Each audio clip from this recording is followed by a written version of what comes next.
जब एम्पर कहता है ना कि मैं क्राउन प्रिंस को माउंटेन रेंज का हीरो बनाना चाहता हूँ, तो तब सेर्सिया और इनोक तो बिल्कुल शॉक हो गए थे। लेकिन तभी हमारा इनोक कहता है हिज हाइनेस क्राउन प्रिंस को वहाँ पर्सनली भेजना बहुत ज्यादा डेंजरस रहेगा योर मेजेस्टी।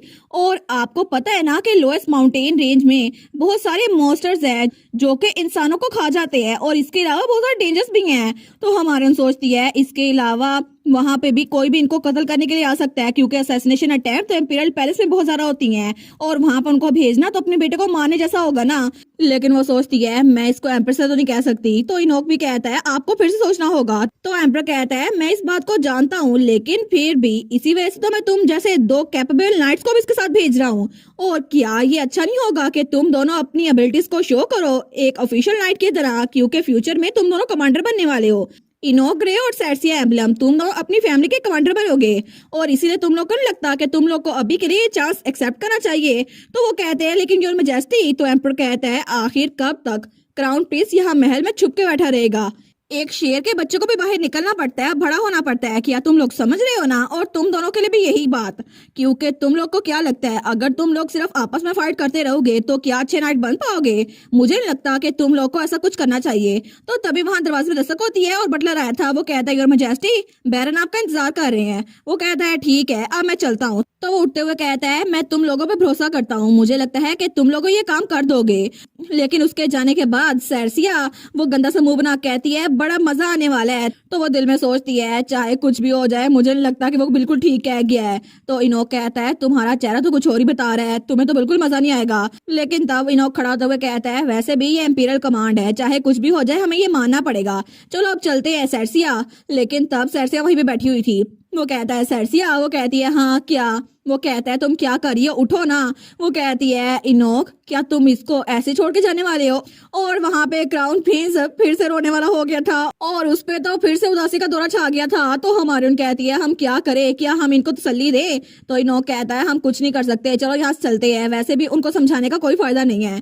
तो तब वो वहां पर देखती है, वो सोचती है सच तो बात है लेकिन हिज मैजेस्टी का हुक्म वो तो हमें मानना ही पड़ेगा। वो कहती है योर हाइनेस हम अब चलते हैं। लेकिन तभी जैसे वो दोनों दरवाजे के पास पहुंचे थे ना तो पीछे से क्राउन प्रिंस के रोने की आवाज आती है। तो वो दोनों वहीं रुक गए थे। लेकिन हमारी सेर्सिया वो सोचती है मैं क्या करूं, मुझे नहीं लगता मुझे जाना चाहिए। तो इनोक सोचता है सेर्सिया फिर से उसके पास जाएगी। लेकिन तभी ऐसा ही होता है, सेर्सिया फिर से क्राउन प्रिंस के पास पहुंच जाती है। वो कहती है your highness crown prince please मुझे माफ कीजिएगा इस गुस्ताखी के लिए। वो कहता है क्या?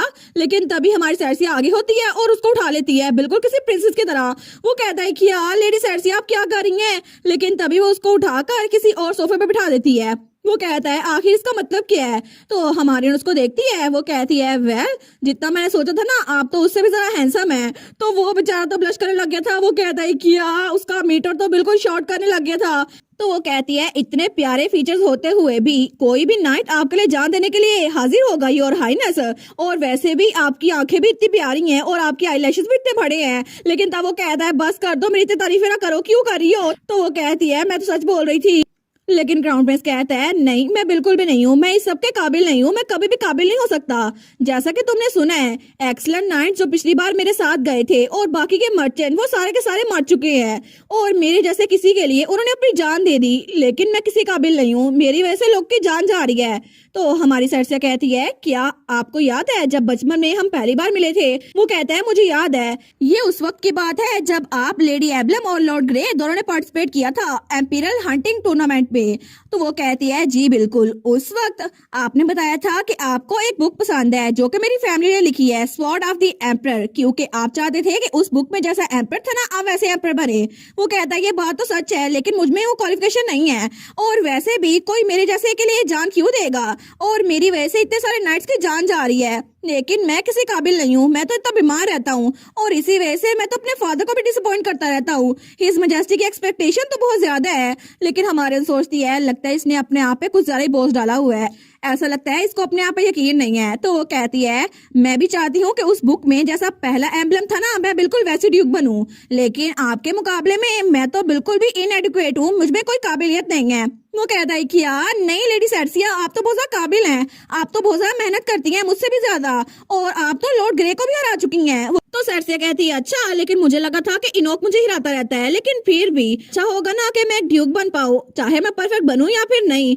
तो वो कहता है क्या, लेकिन हमारे सोचती है योर हाइनेस आप भी एक अच्छे एम्पर बन सकते हैं, चाहे आपके पास स्किल्स हो या फिर ना हो, लेकिन आप दूसरों की फिक्र करते हैं और एक अच्छे एम्पर बनने के लिए यही सबसे ज्यादा जरूरी है।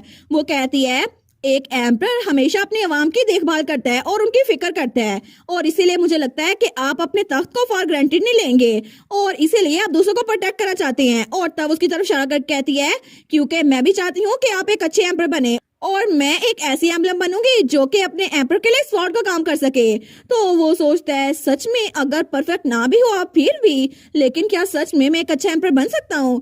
तो वो कहता है लेडी सेर्सिया मुझे नहीं पता कि मेरा गोल अच्छा है या फिर नहीं, लेकिन मैं चाहता हूँ मैं फ्यूचर में ऐसा एम्पर बनूं जिसपे आपको शर्मिंदगी ना हो, और थैंक यू मुझे इनकरेज करने के लिए। तो हमारी सेर्सिया उसको देखकर स्माइल करती है। तो वो जाते हुए कहती है ठीक है अब मैं चलती हूँ।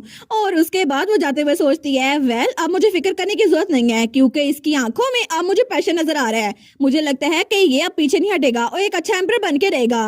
लेकिन तभी वो और इनोक बाहर निकल आए थे। वो कहती है इनोक मैं तो बहुत थक गई हूँ, मैं तो बस घर जाके सोना चाहती हूँ, लेकिन अभी तो मुझे खाना खाना है, हम लोग खाने में क्या खाएं। तो वो तो बड़ी खुशी खुशी आगे जा रही थी, लेकिन पीछे इनोक खड़ा हो गया था।